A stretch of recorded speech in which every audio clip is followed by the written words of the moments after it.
El día de hoy hablaremos acerca de la salvación. Este es nuestro primer tema al respecto. Y bueno, como siempre vamos a comenzar preguntándonos, ¿qué es aquello que llamamos salvación? ¿Sabemos qué es lo que representa para nosotros diariamente?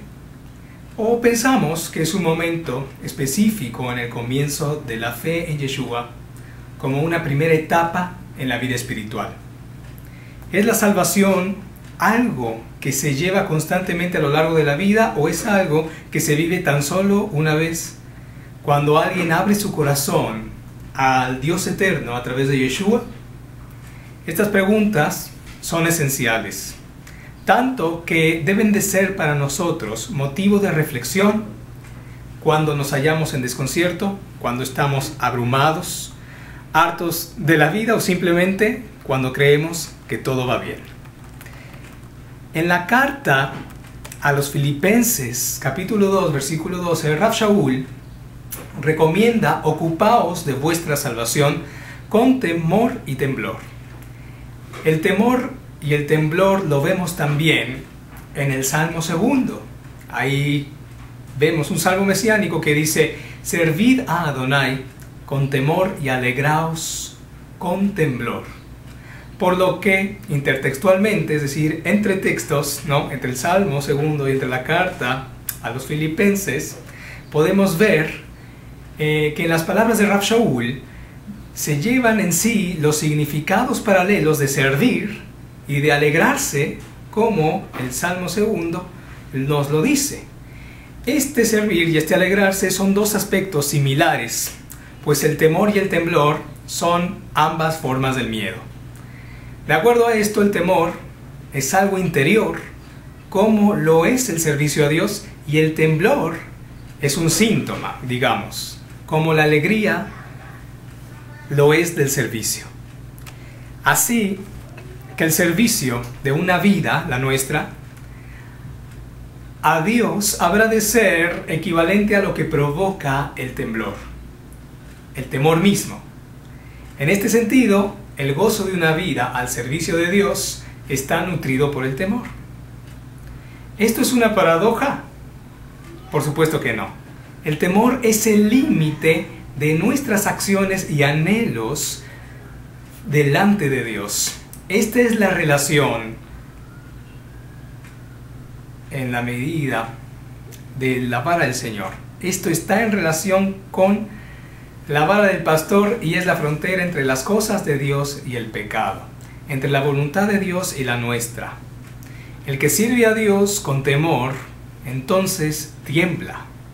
Sirve a Dios con alegría porque se halla dentro de los límites de la salvación.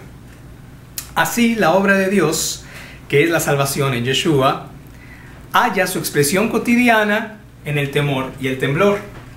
Entonces, entra esta acertada recomendación: ocupaos de vuestra salvación.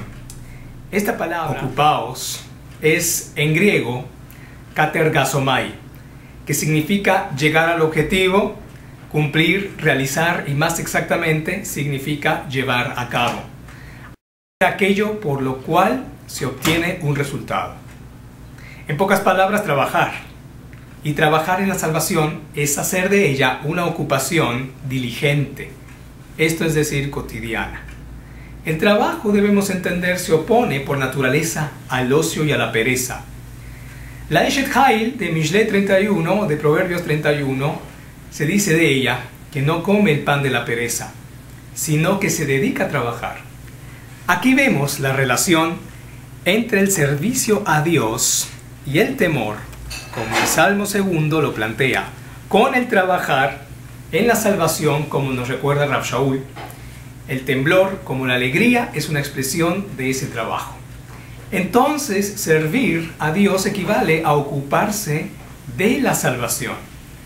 Así Rav Shaul continúa diciendo: porque Dios es el que en vosotros produce así el querer como el hacer, dice el versículo 13.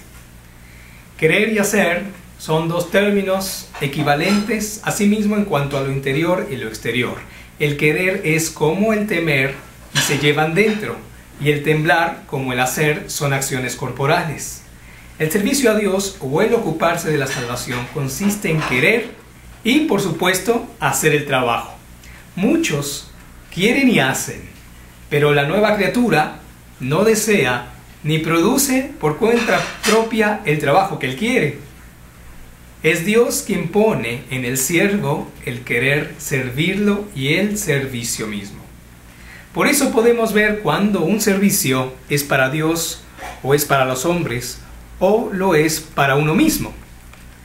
Pues de la misma manera en que la salvación es de Dios y no es nuestra, es otorgada gratuitamente sin ningún mérito humano, así el servir a Dios también lo es. El querer hacerlo, tanto como el hacer mismo, vienen de su parte. ¿Qué significa pues servirlo? Ya hemos dicho que ocuparse de la salvación es una tarea diaria, como si fuera el trabajo cotidiano. Así Dios nos concretiza sus verdades en expresiones que podemos entender. Trabajar para Dios es ocuparse de que fructifiquemos en su salvación, por lo que es algo que habrá de acompañarnos aún en los momentos mismos de la muerte.